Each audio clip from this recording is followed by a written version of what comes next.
Hello అండి, welcome back to our channel. ఈరోజు story అందాల రాక్షసి ఎపిసోడ్ 44. ఇక స్టోరీలోకి వెళ్తే, ఆషి తన వైపే రెప్ప కూడా వేయకుండా చూస్తూ ఉండడం చూసిన ఆయుష్ కాల్ మాట్లాడుతూనే ఆషి వైపు ఏంటి అన్నట్టు సైగ చేయడంతో నథింగ్ అంటూ తన చూపును తిప్పేస్తూ, అన్నయ్య ఇందాక నువ్వు చెప్పావు కదా ఆ ప్లేస్ నాకు చూడాలనుంది, ప్లీజ్ నన్ను తీసుకెళ్ళన్నయ్యా. ఆయుష్ గారిని అడిగినా వేస్ట్, ఆయన అందుకు అస్సలు ఒప్పుకోడు. అదేంటో నేను ఏం అడిగినా అందుకు సస్తే మీరా నో అని చెప్తాడు. నాకు నిజంగా ఇదంతా షాకింగ్గా ఉంది. ఆయుష్ గారిలో ఇంత మంచి మనిషి ఉన్నాడా? అసలు నేను కల్లో కూడా ఊహించలేదు. నాకు అలాంటి చారిటీలు విజిట్ చేయడం అంటే చాలా ఇష్టం. ప్లీజ్ అన్నయ్య, నువ్వే ఏదో ఒకటి చెప్పి ఆయనను ఒప్పించు. అందులో ఏముంది ఆషి, తప్పకుండా తీసుకెళ్తాను. ఆయుష్ గురించి నీకు తెలిసింది కొంతేరా, తెలియాల్సిన విషయాలు, నువ్వు తెలుసుకోవాల్సిన విషయాలు ఇంకా ఇలా చాలా ఉన్నాయి. అవి తెలిసాక నీకు ఆయుష్కి మధ్య ఉన్న దూరం కూడా ఉండదు. అన్నయ్య, నిన్నో విషయం అడుగుతాను, టైం వచ్చినప్పుడు నీకే తెలుస్తుంది అని ఓల్డ్ డైలాగ్ చెప్పకుండా ప్లీజ్ నాకు నిజం చెప్పు. సరే, నేను చెప్పే విషయాలైతే తప్పకుండా చెప్తాను, ఏంటో అడుగు. దియా నిజంగా ఆయుష్ గారి సొంత కూతురే కదా, మరి ఆయనకు పెళ్లి జరిగినట్టు ఇక్కడ ఎవరికి ఎందుకు తెలియదు? ఆయుష్కి 18 years ఉన్నప్పుడే లండన్కి వెళ్ళిపోయాడు ఆషి. అప్పటి నుంచి బావ లండన్లోనే ఉండేవాడు. ఫ్యూ మంత్స్ బ్యాకే ఇండియా రావడమే తప్ప అంతకుముందు ఎప్పుడూ బావ ఇండియాకి రాలేదు. చూడాలి అనుకుంటే అత్తయ్య మావయ్యనే అక్కడికి వచ్చేవారు. వాట్ అంటే ఆయుష్ గారు ఎప్పుడు ఇండియాకి రాలేదా? అందుకేనా నిషాంత్తో నాకు జరిగిన ఎంగేజ్మెంట్కి కూడా తను రాలేదు అంటూ ఎవరికీ వినిపించకుండా మెల్లగా అడుగుతుంది. బావకి మామయ్యకి మాటలు చాలా తక్కువ, సో ఇక్కడికి వచ్చి ఆయన్ని చూడడం బావకి ఇష్టం లేదు, అందుకే ఇండియాకి రాలేదు. నిషాన్ ఎంగేజ్మెంట్ గురించి తెలిసిన తన విషెస్ బొకే ద్వారా మీకు పంపించాడే తప్ప బావ ఇండియాకి రావాలి అనుకోలేదు, అందుకే తమ్ముడు ఎంగేజ్మెంట్కి కూడా రాలేదు. ఆషికి అప్పుడు గుర్తొస్తుంది, తన ఎంగేజ్మెంట్ రోజు కరెక్ట్గా రింగ్స్ మార్చుకునే టైంకి 2 పెద్ద పెద్ద రేర్ ఫ్లవర్స్తో ఆయుష్ పంపిన బొకేస్ తనకి బాగా నచ్చి ఆ బొకేను తన రూమ్లోనే పెట్టుకుంటుంది. అందుకేనా ఆయుష్ గారు మామయ్యతో ఎక్కువ మాట్లాడరు అనుకుంటూ.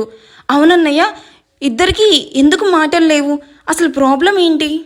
అది ఆషి బావమ్మా అంటూ ఉన్న మోహిత్ మాటలకు అడ్డుపడుతూ, ఏంటి ఇక్కడే ఉంటారా, పదండి టైం అవుతుంది అంటూ విక్రమ్ చేతుల్లో నుండి దియాని ఎత్తుకొని తన చేతికి సిజరిస్తూ, ఈ రిబ్బన్ కట్ చేయి దియా అంటూ దియా చేతిని ఆషి చేతిలో పెడుతూ, ఇద్దరూ కలిసి ఈ రిబ్బన్ కట్ చేయండి ఆషి, ఇది ఒక మంచి పని కోసం స్టార్ట్ చేస్తున్నాను, హాస్పిటల్ గ్రాండ్గా సక్సెస్ అవ్వాలి అని కోరుకొని కట్ చెయ్యి.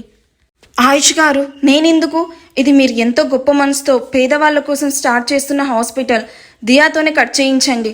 పిల్లలు దేవుళ్లతో సమానం అంటారు, మీకంతా మంచే జరుగుతుంది. దియా కోసం నువ్వు చేసింది నేను మర్చిపోలేదు. ఇక్కడ నీకంటే మంచి మనసున్న మనిషి ఎవరూ లేరు. నీ మంచి మనసుతో కట్ చేయి ఆషి, మన పాప కూడా ఆనందంగా ఉంటుంది.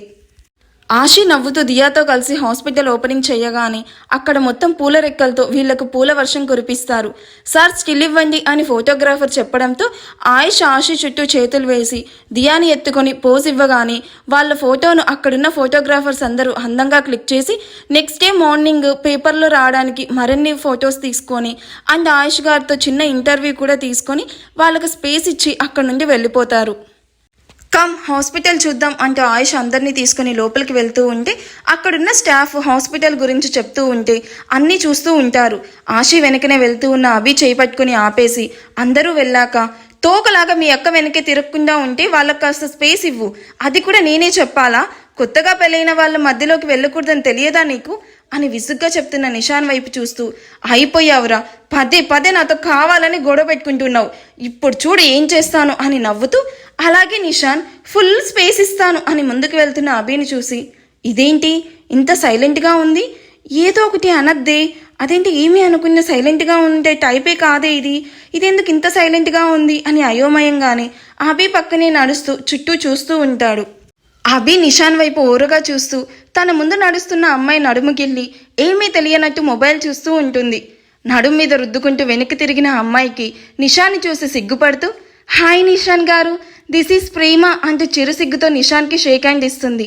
నిషాన్ ఆ అమ్మాయి వైపు అయోమయంగా చూస్తూ హలో ప్రేమ అంటూ నార్మల్గా విష్ చేసి పక్కనే ఉన్న విక్రమ్తో, బ్రో ఏంటి ఈ అమ్మాయి నన్ను చూసి అలా సిగ్గుపడుతుంది అంటూ ఆ అమ్మాయి బిహేవియర్కి కన్ఫ్యూజ్ అవుతూ అడుగుతాడు. అది అభి చేసిన తింగర్ పని, ఆ అమ్మాయితో నిన్ను కొట్టించాలి అని చెప్పి నీ నడుము గిల్లింది, కానీ ఆ అమ్మాయికి నువ్వు నచ్చినట్టున్నావు, నువ్వే గిల్లావనుకొని సిగ్గుపడుతూ ఉంది అని నవ్వుతూ చెప్తున్న విక్రమ్ని చూసి, అమ్మని ఎంత ప్లాన్ చేసావే, చెప్తా నీ పని అని అప్పటికే ఇద్దరి వైపు కోపంగా చూస్తూ ఉన్న అభి తలలో పెట్టుకొనున్న రోజ్ ఫ్లవర్ తీసి ఆ అమ్మాయికి ఇస్తూ, this is for you Prema, you are looking so pretty అంటూ క్యూట్ స్మైల్తో చెప్తాడు. ఏయ్ మెంటల్, నా తల్లోది ఎందుకు లాగావు అంటూ అలా లాగడం వల్ల నొప్పెడుతూ ఉన్న జుట్టుని పట్టుకొని కోపంగా అరుస్తుంది.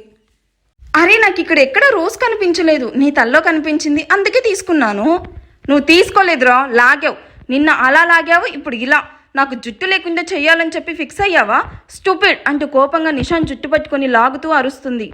ఒసై, దెయ్యం ఏమైనా పట్టిందా నీకు? వదులు, అందరూ మనల్నే చూస్తున్నారు. సింగిల్ రోజ్ కోసం చెట్టంత మగాన్ని జుట్టు పట్టుకొని లాగుతావా? వదలవే బాబు, నీకు కావాలంటే రోజ్ ఫ్లవర్ ఉన్న తోటని గిఫ్ట్గా ఇస్తాను. ఎవడికి కావాలరా నీ బోడి తోట? మర్యాదగా నా రోజ్ నాకు ఇవ్వు, లేకపోతే నీ జుట్టు పీకేసి నీ చేతిలో పెడతాను అంటూ కోపంగా చెప్తుంది. నీకు నిజంగా పిచ్చేనే, లేకపోతే ఆ అమ్మాయికి ఇచ్చింది కావాలంటావేంటి? అదేమైనా డైమండ్ ఫ్లవర్ అనుకుంటున్నావా? నాది ఏదైనా నాకే కావాలి, అది సింగిల్ రోజ్ అయినా సరే. ఇస్తావా ఇవ్వవా అని మరింత గట్టిగా లాగుతుంది. అయ్యో మేడం, సార్ని వదిలేయండి, ఇదిగో మీ రోజ్ అంటూ అభి చేతిలో ఫ్లవర్ పెట్టగానే అభి కోపంగా నిషాన్ జుట్టు వదిలి, నాతో పెట్టుకోకు అని కోపంగా చెప్పి ఆశీ వాళ్ళని వెతుక్కుంటూ ముందుకు వెళ్తుంది. దీన్ని ఎవడు చేసుకుంటాడో కానీ వాడు సర్వనాశనం అవుతాడు అని అభిని తిట్టుకుంటూ ఉన్న నిషాన్ వైపు చూసి, సార్ మేడం మీ గర్ల్ ఫ్రెండ్నా అంటూ ఆరాగా అడుగుతుంది.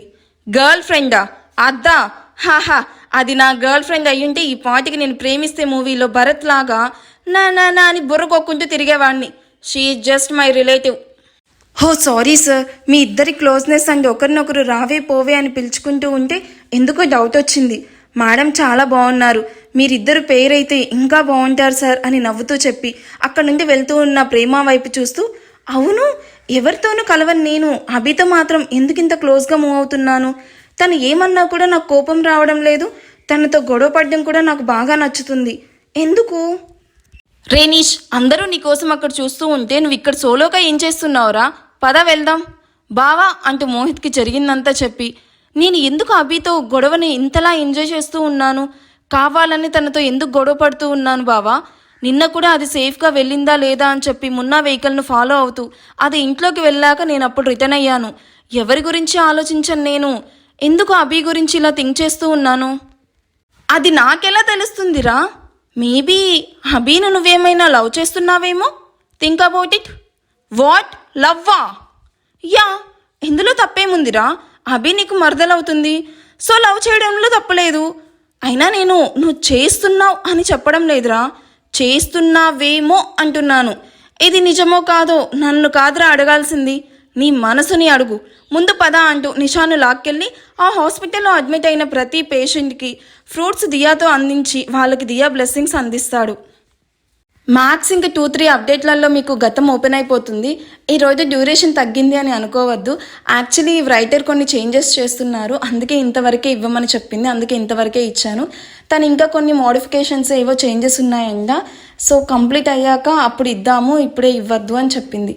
సో అదన్నమాట మ్యాటర్, నన్ను ఎవరు తిట్టుకోవద్దు ప్లీజ్. ఈ ఎపిసోడ్ ఎలా అనిపించిందో నాకు కామెంట్ చేయండి. నిన్నటి ఎపిసోడ్కి చాలా మంచి రెస్పాన్స్ వచ్చింది, చాలామంది పాజిటివ్గా రెస్పాండ్ అయ్యారు. నాకు ఆ కామెంట్స్ అన్ని చూశాక చాలా ధైర్యం వచ్చింది. నిజం చెప్పాలంటే ఏదో తెలియని కొంచెం కాన్ఫిడెన్స్ యాడ్ అవుతూ ఉందన్నమాట. వీడియో నచ్చితే ప్లీజ్ లైక్ చేసి హైప్ ఇవ్వండి. Thank you for watching. Bye.